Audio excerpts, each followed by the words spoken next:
Hey family, it's Action Jacqueline, your fellow alopecia princess. Thank you so much to tuning into my channel again this week. I appreciate that you decided to join me. In this video, I want to talk about why I no longer try to regrow my hair.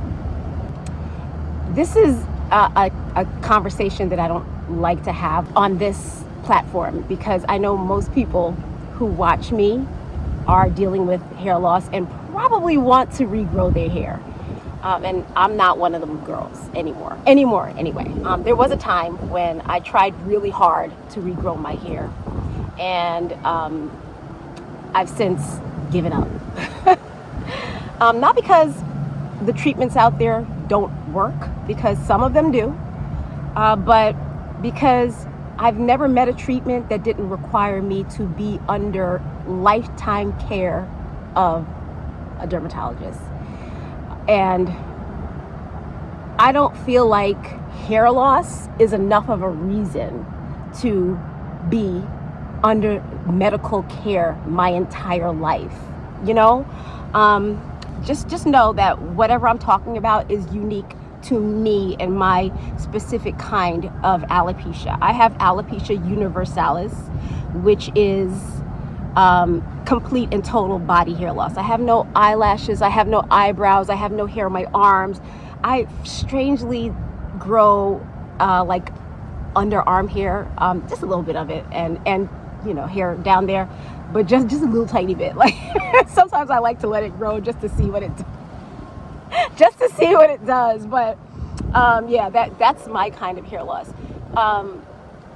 But I know very close people to me who have had some sort of hair loss, and they get one steroid shot once every, 6 years, and it's enough for them to continue to have a full, healthy head of hair. So in that sense, I would say that if you have hair loss, right, try to regrow the hair. Try to regrow the hair.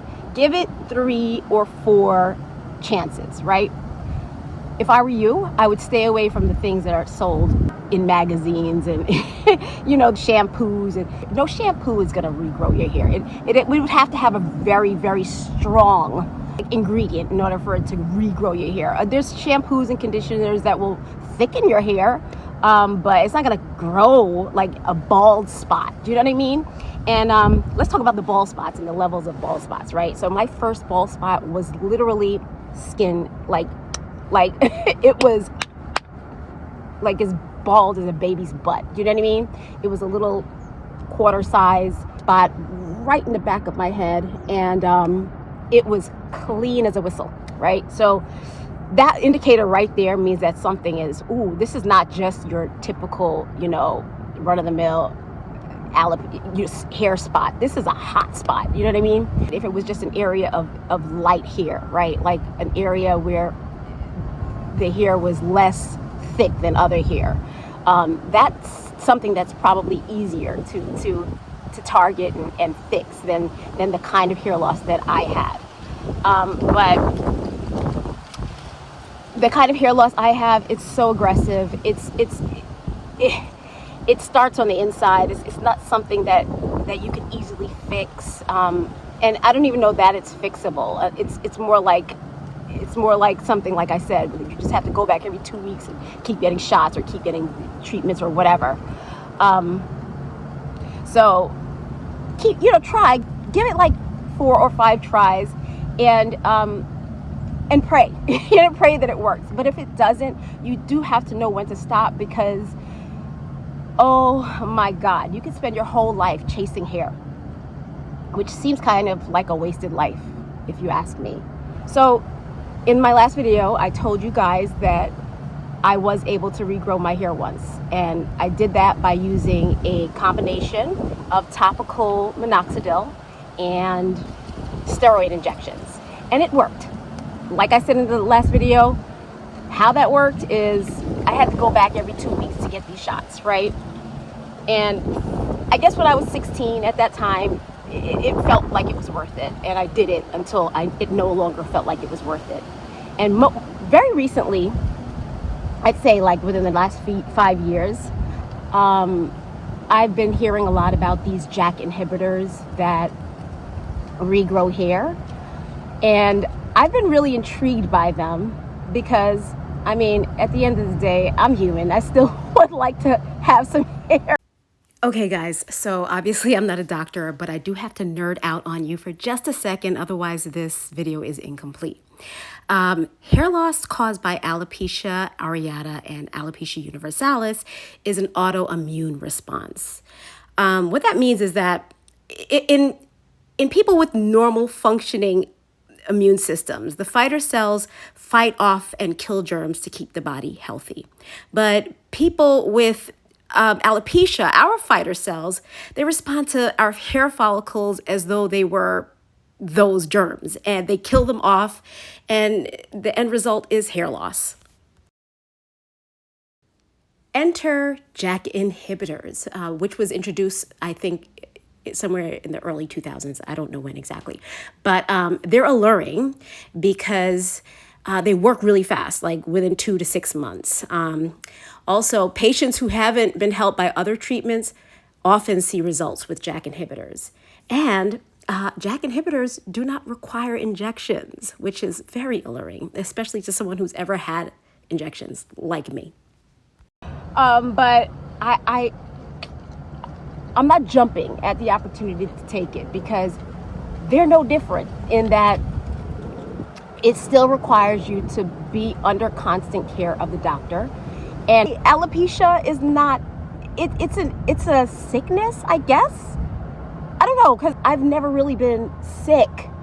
You know, I can run fast, I can jump high, I can stay up late. Like, I'm not sick. And then guess what? Here's the caveat. The JAK inhibitors and all these different treatments, they can actually lead to the same illnesses that you're trying to avoid. So I don't think it's worth it. So just to give you guys some stats, I don't have the papers right in front of me because, you know, I'm at my daughter's school, but just to give you guys some stats, I think they say that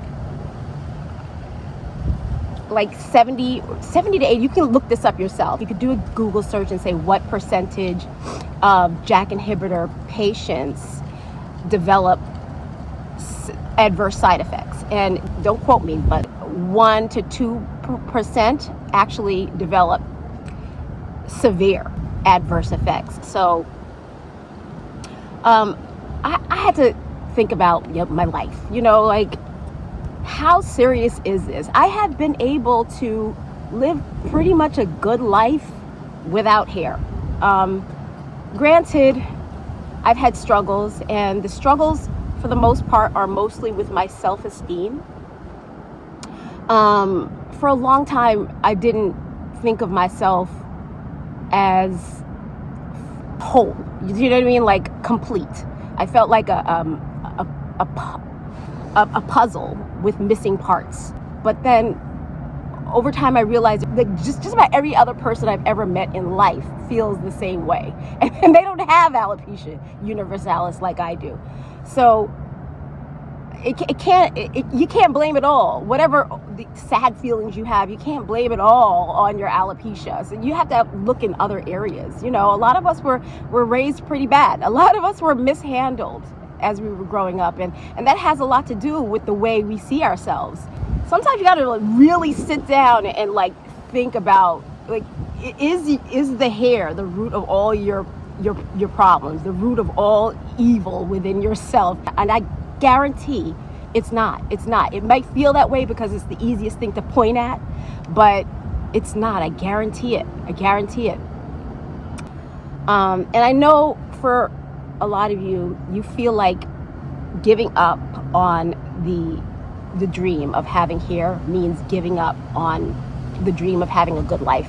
And really it doesn't. I was about, I think maybe 22 years old when I realized that this is not a battle that I can really win. You know what I mean? And I kind of felt like I had to take myself out of the game. You know, like, I wasn't married. I didn't have a boyfriend. I kind of felt like I just had to like take whatever I can get, you know, out of life. And I quickly realized that that's not true. You know, what it really meant was I just had to play the game a little differently. It didn't mean I was taking myself out the game. It just means that I was playing with a different team, and the team is still a winning team. It's just a different team, and we do things a little different. That's all it meant. It's kind of like a person who loves cheesecake, and their whole life they enjoyed cheesecake, and all of a sudden they develop like dairy intolerance. That person could either just cry and say, oh, I'll never eat cheesecake again, or they could just figure out how to make cheesecake out of nuts and soy and make it delicious and start a business and have a whole community of people who are waiting at your door at 10 a.m. to get cheesecakes made out of nuts and soy. Like, you change the game. That's what you do. You change the game. And I feel like I kind of changed the game a little bit, right?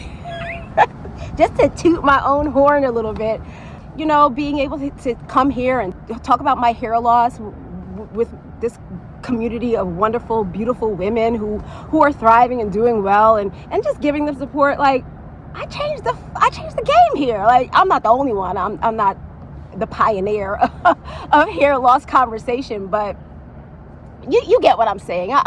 The game is different. The game is different, but I'm still playing it. I'm still in it. I'm still in it 100%. I'm married now. I have a family, and life ain't so bad. And when it's all bad, when life does get bad, it's not all because of my hair. It's other stuff. There's other things in the world that suck. It's not just hair loss. You know what I mean? But anyway, that's all I wanted to talk to you guys about today. Since people seem to have a lot of questions about that after my last video. So I love you guys. I hope you have a fantastic day, and I'll talk to you again soon. Peace. Mwah.